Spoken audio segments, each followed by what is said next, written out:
Former Miami Heat champion Antoine Walker says the Miami Heat don't have enough. Bam is a C option and Herro's best at the sixth man. I love Bam, and I think he's a great piece of the puzzle. A guy like Bam and the money he's getting supposed to be having 25 and 13. And Tyler Herro, he's a great scorer, but he's a sixth man. Let's get into the video. This was a great coach. You know, he fought this hard to get into the playoff situation. They beat the team like the Bulls, who was kind of probably equal to them, and beat them to get into this playoffs game, this playoff series. They just don't have enough. I mean, I love Bam. I think he's a great piece of the puzzle. I think they got him as being a major centerpiece. I don't think he's that guy. I think he's more of a AB. He's more of a C guy to me because he doesn't dominate the game enough for me. You know, 18 and 10, that's cool. You know, a guy like Bam and the money he's making, he's supposed to be getting 25 and 13. You know, he don't give that to you every night. You know, getting 16 and 10, that's not gonna get it done to be a list or B list player in this league. Tyler Herro is terrific. Obviously, sixth man of the year, a great scorer, but he's a sixth man. He can't start for you and give you some buckets, but he's a sixth man. That's what that's been his best at in that role. I just don't think they have enough. They're gonna have to try to figure it out. I know they traded for Andrew Wiggins. He could be a good piece of the puzzle. They're going to have to get lucky in the draft, man. Obviously, I won my championship with the Heat. I always root for them. I love Eric Spoelstra and those guys down there. They're going to have to figure it out to try to get a big superstar to put with this young core. Or they're going to always be in the mix because they're going to be a 500 team, 2-3 games under. But to make any real noise, they're going to have to add some pieces. They kind of stuck in that spot. And it's probably not, you know what, you know sometimes you need to lose so you can get a higher pick. They kind of stuck because they put themselves in that 12, they played just well 10, enough to 11, stay out of the 12. damn lottery. They played just well enough to stay out of the lottery. So Antoine Walker, he said a lot there. I think he's right about Bam Adebayo. Him having 18 and 13, I know it sounds crazy, but that's not enough for this Miami Heat team. Now, I know a lot of people are going to say, oh, but, you know, he came into the league. He wasn't a scorer.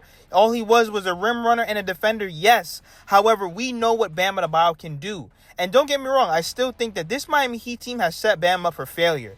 To think that Bam Adebayo, where he should have been playing the 4 a long time ago, they finally have him playing the 4, and guess what? He has a rookie 5 next to him.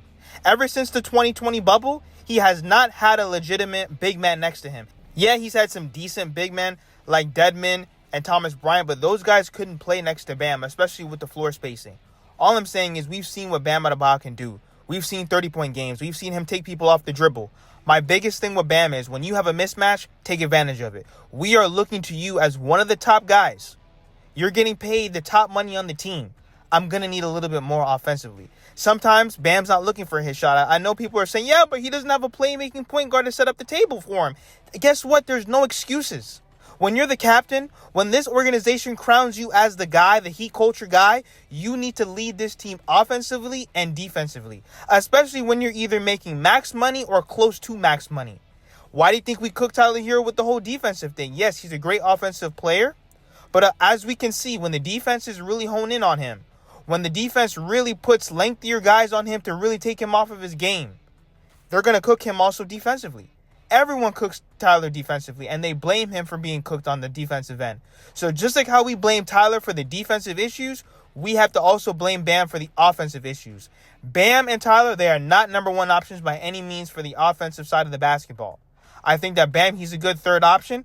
He's going to give you a little bit of everything, playmaking, defense. Now, when it comes to Tyler Herro with going back to the bench, I don't necessarily think he has to come off the bench.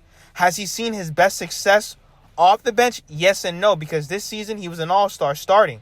So Antoine Walker can't really say that he was his best coming off of the bench. When he had an all-star season, won the three-point competition this season, he was phenomenal. Without him this year, especially with this up and down season, losing Jimmy Butler, 10-game losing streak, this season was horrendous as a team. All I'm saying is this Miami Heat team needs to change. We continue to go through the same thing even when we had Jimmy Butler on this roster.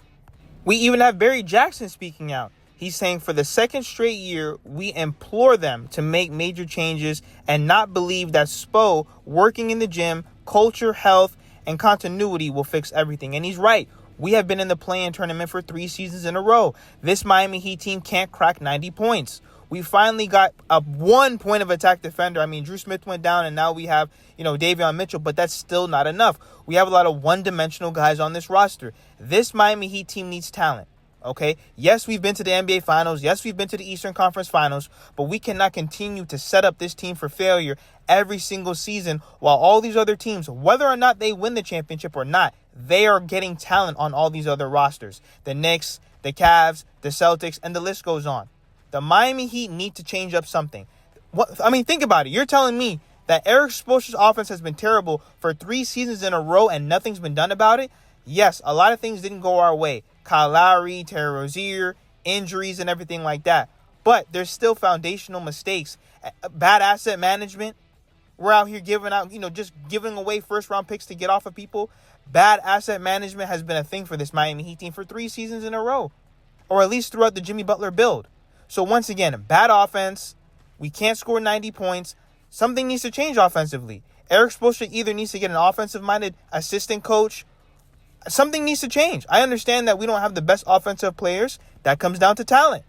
So once again, whether or not we keep Bam and Tyler or we move on from both, who knows what the Miami Heat are going to do. I know they're not trading Bam. I'll tell you that. Tyler Herro's extension is going to be coming up. You cannot give him the max. This Miami Heat team can't win with those 2 guys being maxed out. And I'm not saying that Tyler's asking for the max, but he's going to at least ask for $30+ million. Nowhere near $50 million. You cannot give him $50 million. But Andrew Wiggins, he has to go. Terry Rozier, he has to go. Duncan Robinson, he got to go. Triple J, see you later. So there's a lot of things that are coming up with this Miami Heat team. There's a lot of decisions that need to be made. And something needs to change immediately. I want to win a championship just like you guys. Let me know what you guys think in the comments. Hit that subscribe button and thank you for all the support.